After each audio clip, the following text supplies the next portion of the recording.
يلا نسمي الله ونصلي على الرسول. بسم الله والصلاة والسلام على رسول الله. اللهم صل وسلم وبارك على سيدنا محمد وعلى آله وصحبه أجمعين. معايا كوبايتين من السميد. ماشي، هنزل بأول كوباية سميد فرن، سميد أكياس زي ما تحبوا. دي تاني كوباية. بسم الله كده تمام. على فكرة أنا استعملت السميد أو السميد زي ما بتسموها، تمام، بتاعت حلو الشام، تحفة يا جماعة. يعني أنا مستعملة الأكياس. خلاص كده هنزل عليها بنص كوب من السمنة. نص كوب من السمنة. أنا هنا مستعملة سمنة نباتين على سمنة بلدي، يعني حطيت معلقة واحدة من البلدي والباقي نباتين، على قد إمكانياتك حطي. تمام. أقلب كده، أغلف السميد كله في السمنة، أفركه كده. يعني إيه، مش تقليب اللي هو تقليب، لا، أنا بس عايزة أدخل حبيبات السميد كلها في السمنة، أغلفها بالسمنة. تمام.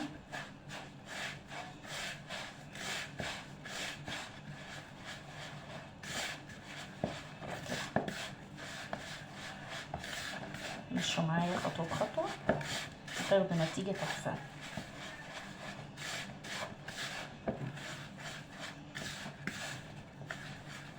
لحد ما يبقى معايا عامل زي حبيبات الرمل كده مندي.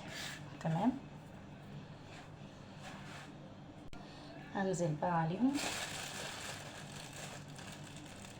نص معلقة هرمية كده من اللبن المجفف او اللبن بودرة. تمام.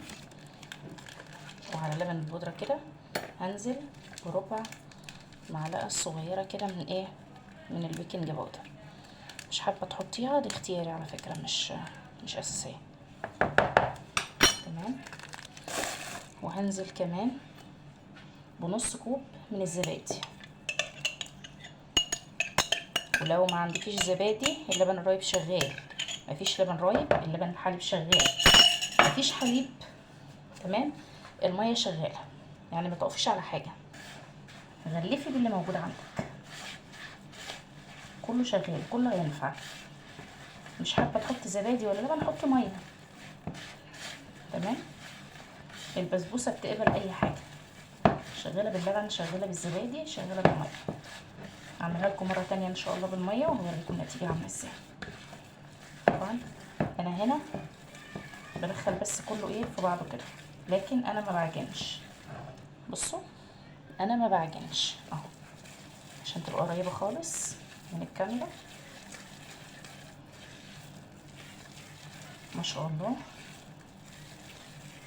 شوفوا ما تبقاش سايله، يعني ما تبقاش سايله شويه. خلاص جيب صينيه. المرحله دي بقى انا بولع الفرن على درجه حراره 180 او 170 على حسب الفرن المتاح عندك. وبجيب صينيه مدهونه دهنه من السمنه.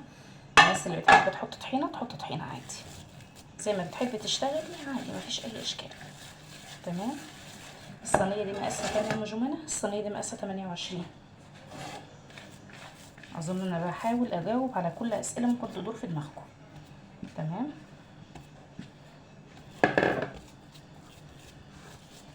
بسم الله. اسوي كده. مش عايزه السمك بتاع البسبوسه يكون ولا تقيله ولا خفيفه في الصينيه. تمام. في المرحله دي خلاص انا كده سويت الصينيه اهي. هحط بقى زينيها، عايزه تحب تحطيها ساده، تمام، اللي يريحك. تمام، على حسب المقدار. انا هنا هزينها، احط لها كده حاجه بسيطه كده، اي نوع مكسرات انت حابه حطيها. تمام، كله شغال.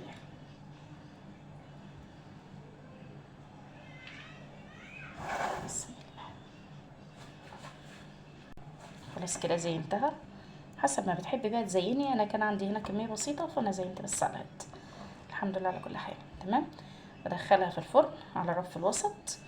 هتاخد معايا بالظبط من 20 ل 30 دقيقة، مش هتزيد عن كده. تمام. بدخل اوريها لكم.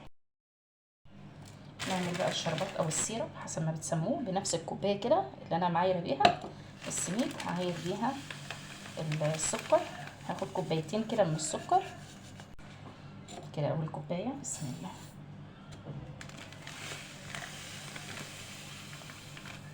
حبيبات ناعمه او حبيبات خشنه في المرحله دي مش هتفرق كتير. تمام، لان هو في الاول وفي الاخر هيبقى شربات. ده كده كوبايتين. انزل عليهم بقى كوبايه الميه. اول كوبايه من الميه اهي بسم الله. تاني كوبايه، وادي تاني كوبايه. تمام. هرفعهم على النار.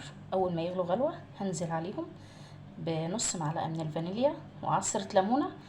حابه تضيفي عسل كلوكوز تمام، مش حابه او مش موجود هتحطي معلقه عسل نحل طبيعي شغال برضو. تمام، اي عسل متاح عندك هيكون شغال. خلاص هرفعه على النار يغلي غلوه وانزل عليه بالحاجات دي. واول ما البسبوسه تخرج اوريها لكم. في مرحله الغليان دي بقى بنزل بكيس من الفانيليا اهو باين على وشهم. تمام، ومعلقه من السمنه البلدي وعصره ليمون، ونزلت كمان معلقه من العسل النحل. لو متاح عسل كلوكوز حطي عسل كلوكوز. هيغلوا لمده 10 دقايق بس على النار، واطفي عليه وانزله. ولازم الشربات يكون سخن والبسبوسه تكون لسه طالعه من الفرن. تمام كده. كده خلاص البسبوسه اهي لسه خارجه من الفرن. شوف شكلها لسه خارجه من الفرن حالا، لسه طافيه عليها الفرن. اسقي بقى كده. بصوا يعني انا عايزه اقرب الشكل عشان ايه، عشان تشوفوا بس ايه البسبوسه ازاي هتشرب السيرب بتاعها او الشربات بتاعها. تمام، اقرب لكم خالص الكاميرا اهي. تمام كده. بصوا بسم الله الرحمن الرحيم. شوفوا بقى سر نجاح البسبوسه.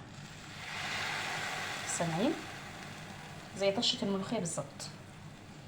بصوا اللهم بارك اللهم بارك. بسم الله ما شاء الله ولا حول ولا قوه الا بالله العلي العظيم. خلاص كده سقيتها لحد ما استكفت. اغطي عليها بقى واسيبها كده لمده ساعه، يمكن اقل يمكن اكتر حسب ما تحبي. تمام، المهم لازم تفضل متغطيه كده. خلاص واسيبها خالص لما تتشرب براحتها خالص واقطعها، لان ما ينفعش تقطعها وهي سخنه. تمام،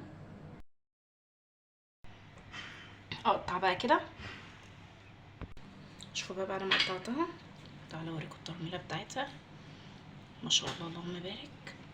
حاجه كده ايه، وفي نفس الوقت بصوا في نفس الوقت متماسكه وماسكه حيلها اهي. شوفوا الجمال بقى، شوفوا اللون. قرب شويه بس كده اللون